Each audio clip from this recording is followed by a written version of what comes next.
Two-wheelers, however, have lost some steam. So is the high base finally catching up? Joining us to talk about this is Shogato Sen, Deputy General at SIAM. Yatin is here from our research team to take us through this conversation. Yatin.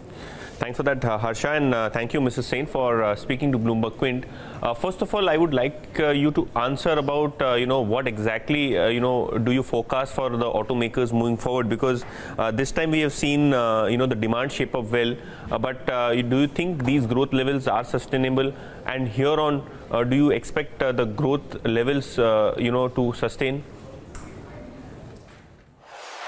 Yeah, I think numbers, if you look at the last 4 months number, the cumulative numbers from April to July, I think we have clocked positive for all segments. Passenger vehicles, we have clocked around 13%, which is more or less what we had thought we will be getting. Commercial vehicles, right now we see a 45% growth in a cumulative way, which is quite significantly higher than what we had anticipated originally during the year. But we feel that at this stage we need not modify our predictions, but we are looking and we are going to do a very close monitoring of the commercial vehicle numbers.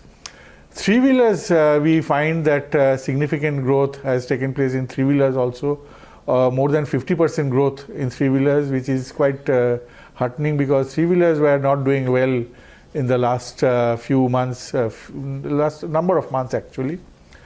And the other thing which is quite significant is that the two-wheelers, despite its having a huge base, has grown by 14% during this period between April to July. All these I think are positive, more than what we had anticipated originally, and we hope that some of this will rub off in the final annual figure. Mr. Sain, continuing the conversation, with the commercial vehicle, side which you were talking about. When we speak to companies like Tata Motors, Ashok Leyland, the outlook is stronger. In fact, they're talking about increasing the guidance. You said that you're not changing the guidance. Is it due to demand slowing down or the axle loading norms creating some confusion with the buyers? Yeah, I think if you look at the growth, this growth is because if you go to the past, the last few months, the growth was quite negative, and that had really prompted this kind of growth in the last few months, from last December onwards, December 2017 onwards. But if you look at the axle load issue, I think it is not going to really impact the overall numbers in a very, very significant manner, because what the government is saying is, okay, I am making the overloading legal, but in future, over and above this, overloading will not be allowed. So if that can be enforced, then I don't think that there will be any impact on demand. It is only the impact that I am foreseeing is that the companies will have to develop higher axle load vehicles. Right now, the companies were focusing on developing BS6 vehicles, and now suddenly this coming is going to create maybe some difficulties for the companies, but I'm sure the companies will be able to address this challenge also. But SIAM has requested the government to see if this can be the industry can be allowed to manufacture vehicles as it was till the BS6 comes, because that is a time when everything can fall in place, and suddenly in isolation, if something is being tried, that may create a lot of disruption in the manufacturing processes. Okay, and Mr. Sain, also on the two-wheeler front, we were speaking earlier as to how the industry is doing well despite a higher base. But in the scooter segment, we are seeing that the sales are slowing, and on the overall front, the base is quite high for us now. From here on, do you expect the growth to continue at similar levels what you have seen because of the buoyant rural markets?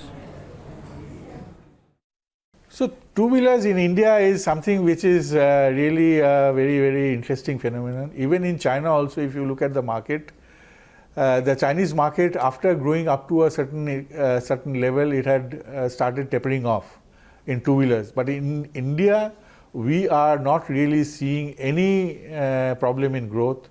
Either scooter or motorcycles, they are growing.